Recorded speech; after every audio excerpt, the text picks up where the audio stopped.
Hello and welcome to the Car Care Nut channel. Well, today we have an FJ Cruiser in the Car Care Nut garage. Let's talk about some common problems with these FJ Cruisers, whether you own one, you're looking to buy one, or you're just curious how reliable they are. And right after that, we're actually going to inspect this exact FJ Cruiser behind me because it at least have two of the common problems that we talked about. We'll take a tour, we'll do some inspections and more right after this.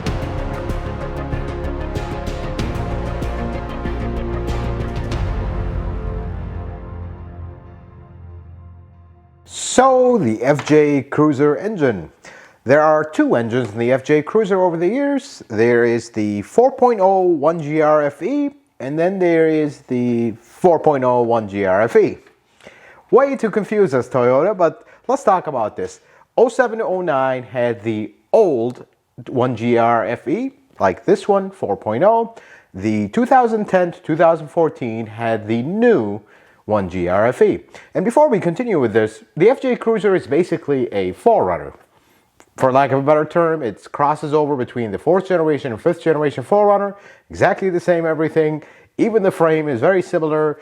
All the components are very similar, and the reliability as well. The 2010 and up 1GR 4.0 is bulletproof. They really have no issues that I've seen, that I've heard about. They are really good. Now, the older ones, like this one, 07 to 09, by the way, this is a 2007, had some common issues. The first one is the water pump leaks. They were somewhat common. You know, you'll see them leaking down, and not the kind that gushes and just empties the radiator in no time. No, but it's a slow leak that starts. Eventually, if you really don't notice it and don't see it, the water pump will start making noise, and you'll definitely know then. The other thing with coolant is head gasket issues. Now, the head gasket issues, they're not really as chronic as some make it to be. I actually know a customer that has one, a blue one, with 400,000 miles, and the head gasket is fine. It comes down to maintenance, especially the coolant maintenance. The pink coolant is good, but if you leave it there too long, it becomes really not good. So, to be safe on these, change the coolant every 50,000 miles or 5 years, whichever comes first, and you won't have problems with the head gasket. It's as simple as that. The other very common one, and this was really 07, 08, between those 2 years, because then later they got updated. Idler pulleys love to make noise, just like the 4th generation forerunner. Usually the bottom one or the top one on the driver's side. But if you ever have that noise, and we'll talk about it a little bit because this one actually has that noise. We'll listen to it and diagnose it later. These idlers are very common to cause noise. If you have one that's causing noise, you're going to take the belt and do that. Always replace all of them and be done with it. There's an updated one on the early ones, the one that has an extra washer in the back. Very simple to replace, very DIY. I've actually done a video on a 4th generation forerunner. I'll leave it in the description where I replaced these. Oil leaks. There is one very common oil leak with these, which is the front timing cover. The front timing cover on these is actually not really bad to do, not super high labor because you could do it in the car, not extremely involved. This engine is relatively easy to work on. You got plenty of space, but you just look on top of the power steering pump, and later on when you check this one out, I'll show you that. Very simple to diagnose, very simple to look at and inspect if you're like looking to buy a used one. Now, another super common thing with these is knock sensors. But there is a kind of a backstory to the knock sensors. You'll get knock sensor codes, and the problem is if it was just like any other V6, just pull the intake real quick, swap the knock sensors and the wire, and life is great. But on this engine, if you read the instructions, you have to remove either the left or the right cylinder head. That turns a very simple job to not a very simple job. And the reason for that is the intake kind of comes together, and there's a bypass pipe in the middle, and the knock sensors are underneath it. You can't get that bypass pipe out because of the way the intake seat, where it sits on the cylinder head, lines up. There's just not enough space. The problem that causes the knock sensor to start, which leads us into the next conversation, is a combination of two things. First, the 07 to 09 1GR FE has platinum plugs. It doesn't have iridium, so replacement is every 30,000 miles. It is very common to see FJ owners go 120,000 miles and they're like, well, the truck runs fine. I think that was overrated. Well, it's actually not running fine. You just don't notice it because it's a Toyota. That's the first problem that causes the knock sensors to potentially have issues. The second one is gas. Yes, the 07 to 09 FJ says unleaded premium only on the gas door. And people have had all kinds of debates on the internet, but let's settle that, at least from my experience actually working on these cars, not just guessing. You can use 87 or regular gas and the truck will run fine. However, if you don't use the best 87 gas, you're actually going to start issues that you're not aware of. The computer has the capacity to retard the timing enough where it wouldn't ping. But if you have pinging, you're actually starting the problem train, which eventually will lead into a lot more than just a knock sensor. Don't do that. And the best thing is, if you use premium gas with these, they run better, smoother, they have more power, and the best part is they get better gas mileage. So really, if you own one of these, the recommendation is use premium fuel. If you must use 87, you can use it here and there, but don't be in a habit of making it your gas of choice. And the last thing, and this is not really a common problem because I see this as a wear item, if anything, the alternators. And your journey to 400, 500, 600,000 miles, you're going to replace an alternator or two. They're somewhat common, they start whining, but one thing I will tell you about them is always make sure your battery is good. When your battery fails a test, don't just say, well, it still starts the car, it'll be fine, because that's how you start ruining your alternator. Get your battery tested every year. That's something normally recommended. When it fails the test, even if the car still starts, replace it, because the battery costs less than an alternator. And on these, it's a little bit of a harder alternator, not super difficult like a V6 Camry, for example, but it's a little bit more involved. So try to save that alternator because they do last a long time if you take care of them, but eventually they're going to go. Let's talk about the transmissions, not transmission. The FJ Cruiser actually comes with manual transmission as well, not just an automatic, which is a super cool and rare one actually. The transmissions, folks, are bulletproof for the most part. If you change the fluid every 60,000 miles, 6 years, you're not going to have issues going 500,000-600,000 miles. But if you don't, these for some reason are notorious to shudder. Just like it's a torque converter shutter, a classic torque converter shutter, highway speeds, steady cruising, it'll start shaking. As soon as you accelerate, it goes away. That has to do with the fluid. Unfortunately, when you do get to the point where you have the shutter, yes, you can replace the fluid, it might get better, but the damage is already done. So make sure you change the transmission fluid on these. And one thing that is not super common, but that's pretty much it with automatic transmissions on these, you're going to have a park neutral safety switch, throw a code, you replace it, and life is great. Very simple, right-sided transmission, very DIY and very simple. Let's talk about the four-wheel drive system because this is actually the most important thing on an FJ Cruiser. It is, after all, an FJ. The four-wheel drive system is bulletproof with one exception. On the early ones, and the only reason this is on the early ones is simply because they're older.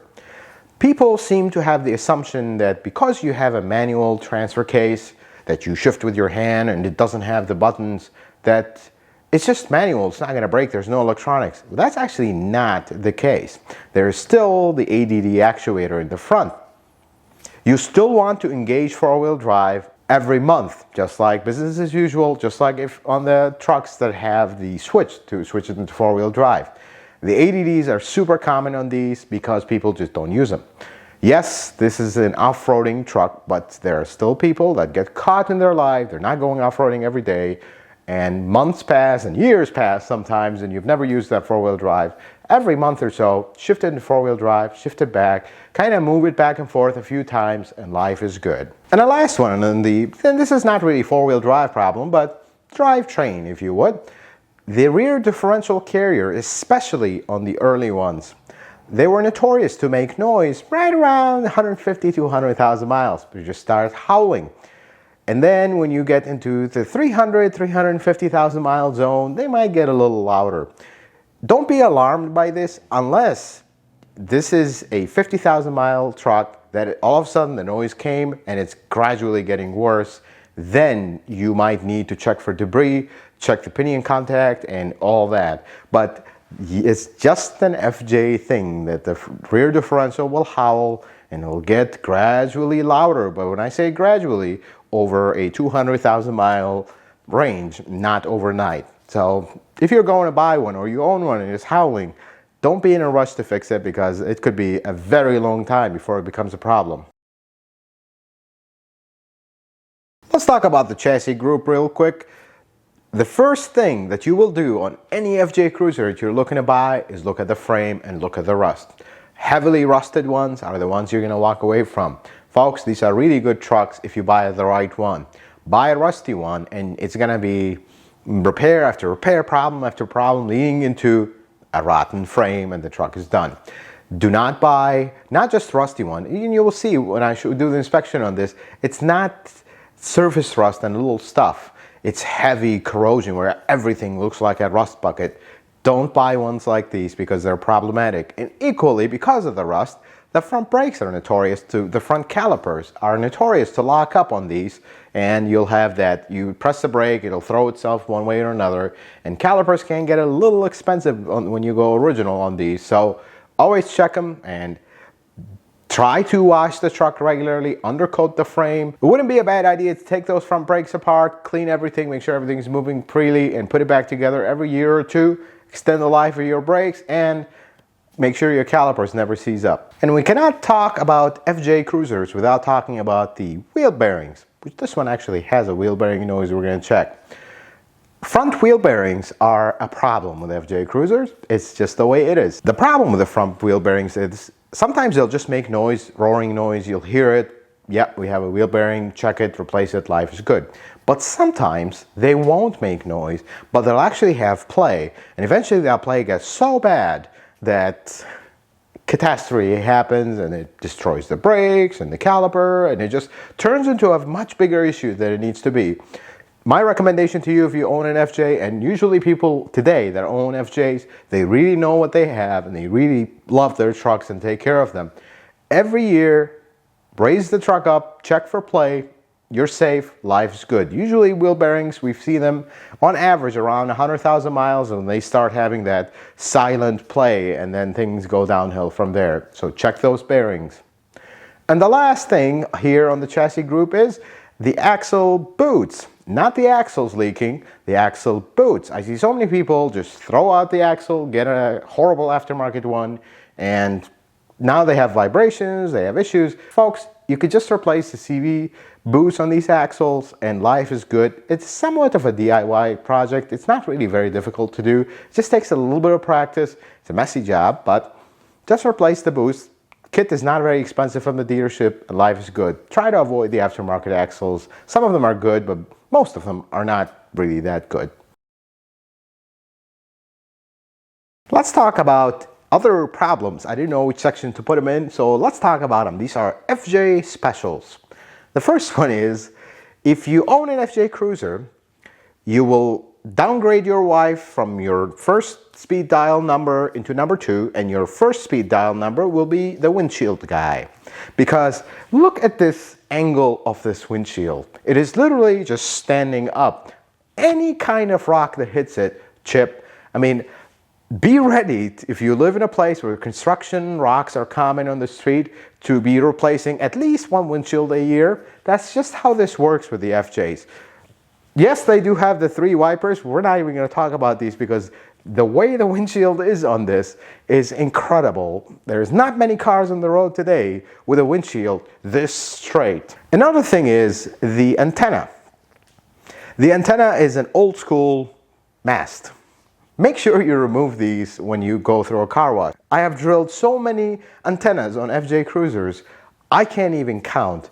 Make sure you take them out or install a rubber one if you don't want to deal with it, because they're notorious to break on car washes. And then the next FJ Cruiser special is my little friend right here, this light on the mirror. I don't know why it has this light, but it does. And when this tiny little bulb goes out, you have to remove the glass. And removing the glass is a brave man's job, because one little extra move and you crack the glass and now you're buying a new glass. Not the greatest idea, but that's just how it is. Personally, if I own an FJ Cruiser, the first time this bulb goes out, we ain't replacing it until the other one goes out and life's good, because I don't see what purpose does this bulb serve other than aggravate you when you need to replace it. Having said that, let's go start our inspection on this thing, and I'll walk you through some of these common problems and how you check them. Let's open the hood and take a look here.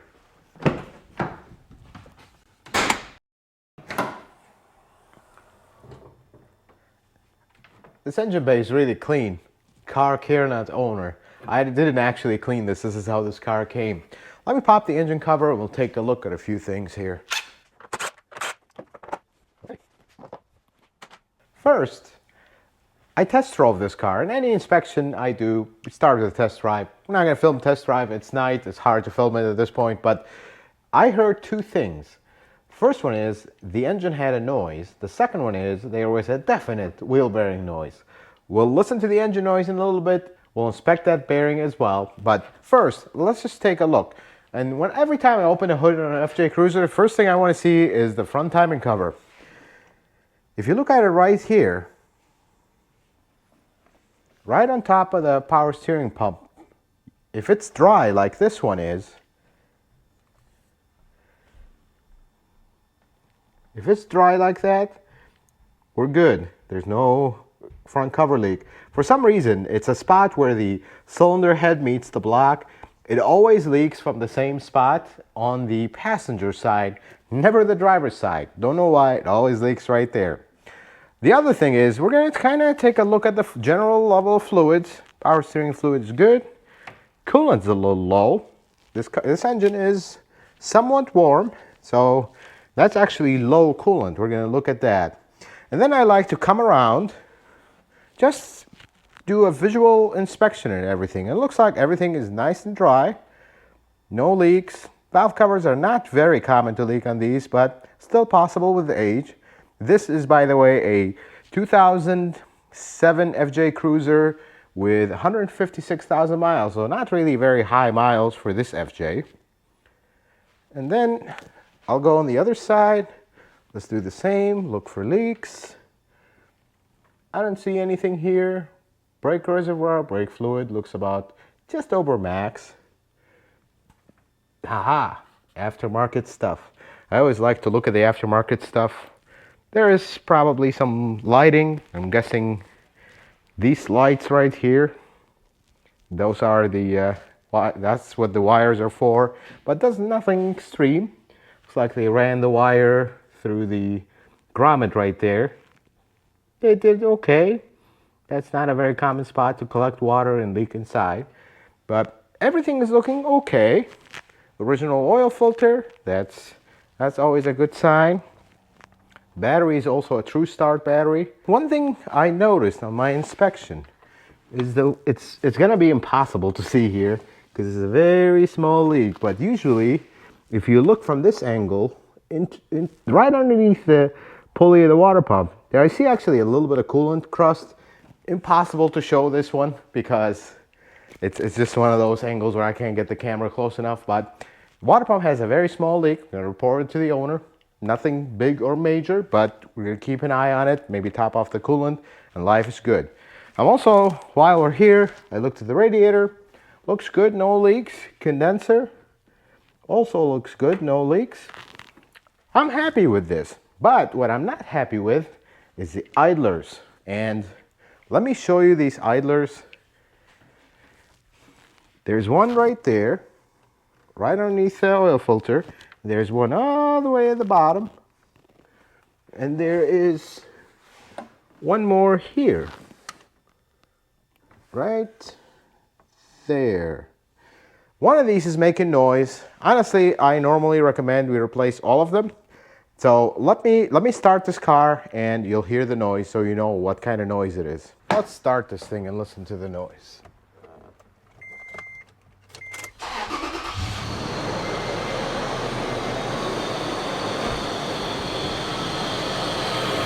Hear that noise? Just howling away. Very clear.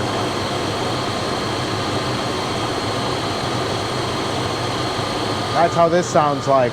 Let me shut it off. So that's the noise of the idlers. Very simple diagnosis. Put a long screwdriver or pry bar or something and just kind of listen to it. I did a video on noise diagnosis. I'll leave it in the description of this video where we actually diagnosed a similar 4Runner with a similar engine.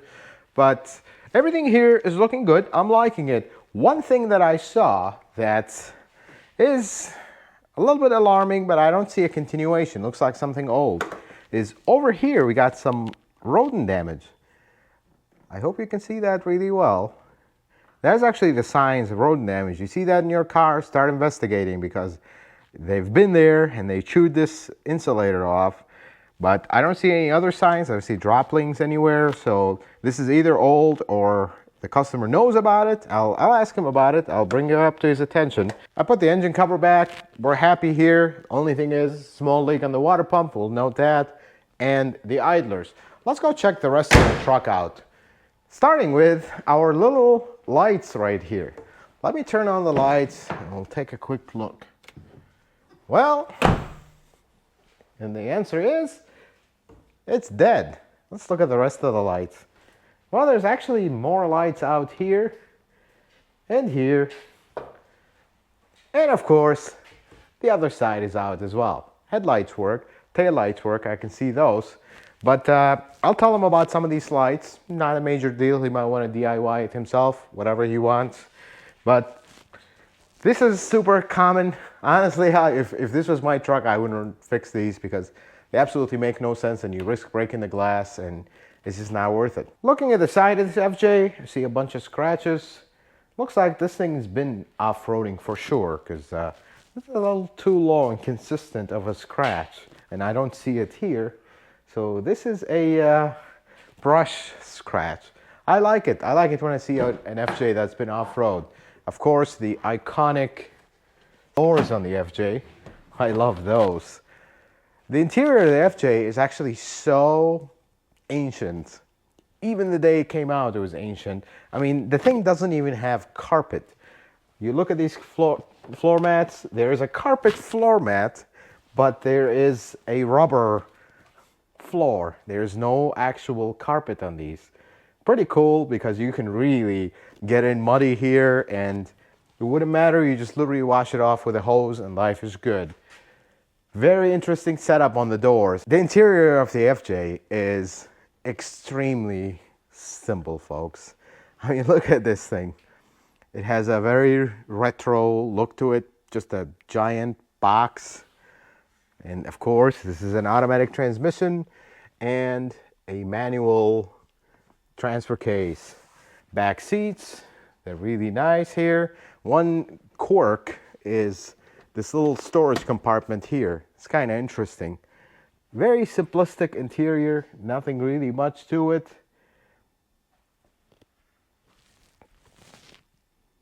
If I remember correctly, the limited models had a plaque somewhere here. Don't quote me on that. If you remember exactly where it was, it says Trail Team something and it had a number.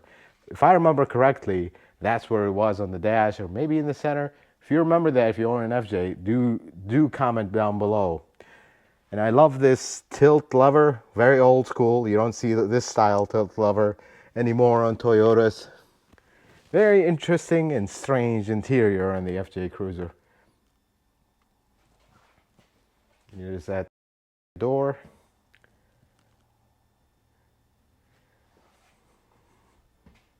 And we look at this side. I see more of those scratches. There's actually a pretty good ding here. This has definitely been off-roading. Pretty interesting truck, the FJ. I don't think this TRD off-road sticker is original. It matches the theme of the truck though. It doesn't say super performance, it says off-road. This is all about off-road. I really like these TRD wheels. Trying to draw a mental thought if this was actually an accessory for this. I've seen those on 4Runners, maybe 4th generation. If you know which wheels these are from or if they came from an FJ, do comment down below. I really like these TRD wheels. They really match this truck. Moving on to the back here, which is a confession moment for me. I did not clean this. Usually the cars that come in, we're in the middle of winter here. The cars that come in, I like to clean them up just to make them look presentable. But this part I forgot to clean, so excuse the mess. Of course, the iconic spare tire here. One thing about I want to say 2010 and up, they had the backup camera right here, and if you didn't install this right, the backup camera got a little cover. You really need that backup camera because the blind spot on the FJ, of course, is iconically horrible. It's really not a good car for visibility in the back. The front is okay, but the back is horrible. And I really miss the doors that open to the side. The only Toyota and Lexus, actually it's a Lexus, that still have this is the GX. That's about it. Everything else, the RAV4 moved away for it. There's no more FJ. And I kind of miss the side opening door, although it's not very functional. It's more of a cool gimmick, but it's really cool. And of course, the FJ doesn't only have 3 wipers in the front. It has the world's smallest wiper in the back. That's just how it is.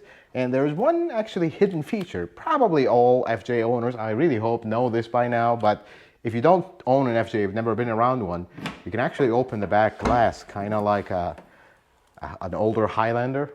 Pretty cool. This is a really cool feature because this door, sometimes you can't swing it if you don't have enough space. So you can just pop the glass, throw something in there and close it.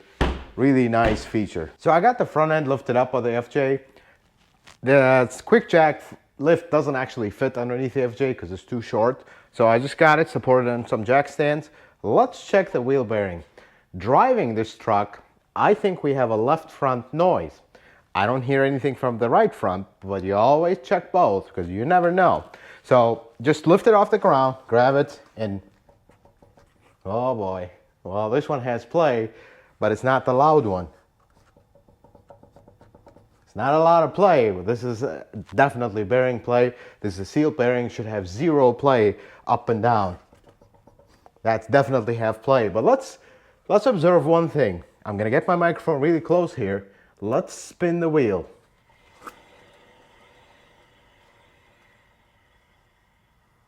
I hope you listen to that noise. Now let's go check out the other side. Now this side, let's check for play. This one is solid, nothing. However, listen to this. I'm gonna get my microphone close. You hear that? We actually have both front wheel bearings are bad on this thing. This is just the typical thing with these. This thing has 156,000 miles, possibly original bearings. You know, I'm gonna consult with the owner, see what he wants to do, but this thing needs both front wheel bearings. And a simple inspection like this, lift it up, support it in some jack stands over the frame, check it for movement, check it for, now this loud bearing sound, you're actually gonna hear it driving. I mean, this thing roars like a lion when you drive at any speeds, anything over 20 miles an hour. But this is how simple this inspection is. And this could end up really badly if you just keep driving year after year like that. Eventually, this display will become so big, it'll wipe out the brakes and it'll cause all kinds of issues. Eventually, lock up the wheel and could cause an issue. So make sure you check these bearings. Let's look underneath it real quick. Looking at the CV boots, they look like this one's not leaking. This one is good as well. Let's look at the other side. This one looks good. Inner one looks good. Everything is looking pretty good here. And actually, just kind of a quick glance. We're a little low on time on this one. Everything looks pretty dry. I don't see any leaks on the struts. Everything looking good. Otherwise, other than the wheel bearings, I'm really happy with this. This looks good. Looking at this frame, if you see a frame like this has a little bit of surface rust. That's actually not bad. This is not something I would worry about. Looking further underneath this truck, let's look at the transmission real quick. I don't see any leaks. Back of the engine, no leaks. Transfer case, also no leaks. Everything looks good. Rear end, everything is looking very good. I'm really happy with this truck. It's in good shape. Frame, the main thing. Look how clean that frame is. I highly doubt this is an Illinois truck all its life. Doesn't look like it's been coated, but this is an '07. It's the oldest one, and this is in excellent shape. The owner either really took care of this truck, or this is not a Rust Belt truck all its life. This is really good. So folks, this is a quick inspection of this truck and some of its common problems. We're going to talk to the owner about the idler pulleys. We're going to talk about the water pump. We're going to talk about the important things like the wheel bearings. These are very important. Lesser important things are the bulbs. Still, it's not my car. I don't make to decide to replace these bulbs or not. It's his car, his money, he decides. So we're going to let him know about that as well. This truck is actually in excellent shape. I know you see problems that it have, and oh my God, the reliability is not good. But remember, this is an older truck now. This thing has a lot of years on it. 156,000 miles is not a lot of miles for this thing, but still, age plays a factor, and all these issues, most of them are DIY, especially the idlers, the bulbs. This is very simple. Even the water pump, even the bearings. This is not big stuff here. Engine, transmission, when I drove it, transmission shift's great. Engine is very powerful, runs very well, very quiet, other than the idler pulley, of course.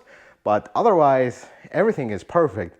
There's not a lot of 2007 non-Toyota trucks out there with 156,000 miles that have 0 oil leaks. I looked at the engine, doesn't look like there has been any oil leak repairs or resealing or whatnot. Everything is looking great on this thing. Which leads us to, if you're buying one of these, what is the best year to buy? In my opinion, they're all really good. But if you really want to play it safe and get the ultimate truck of the ultimate truck, get the 2010, 2014. That engine is just, the updated 1GR, it's just a lot better, and it has almost 0 problems. Nothing common, but of course with age, you're gonna get a thing or two. Maintenance is less, everything is much better. But if all you have, because these things are really hard to find these days, if you have an 07, 09 in front of you, just know about the premium fuel, check the common problems, make sure you're checking these bearings. That's the main thing on these. Even the 10 to 14, these still have the same bearing issues. Check them yearly, be safe, and life is great. Folks, the FJ Cruiser is a legend. And it is so unfortunate that Toyota stopped making them. I hope they reboot it. Recently, the president of Toyota showed a bunch of EV cars. One of them was actually a prototype that looked like an FJ. It was a blue one. That's really a good sign that we might actually see a new FJ. And if you're a 4Runner owner, the FJ is just a little bit better. They're just crazy built, and they have a following that is even stronger than the 4Runner because they're just that specific special car that has a special place in the Toyota truck community, and this thing does not disappoint. And the windshield will never disappoint because you will be replacing them left and right, but that's just the thing. That just adds to the character of this thing. Folks, I hope this video is helpful and informative. I hope you like the inspection, the little tour of the FJ. In case you're not familiar with them, they're awesome. They're really good trucks. If you like this video, consider giving it a thumbs up. If you're not a subscriber, consider subscribing to the channel. Check out some of my other videos. And until the next video, folks, may the Lord bless you and keep you, and you have yourself a wonderful day.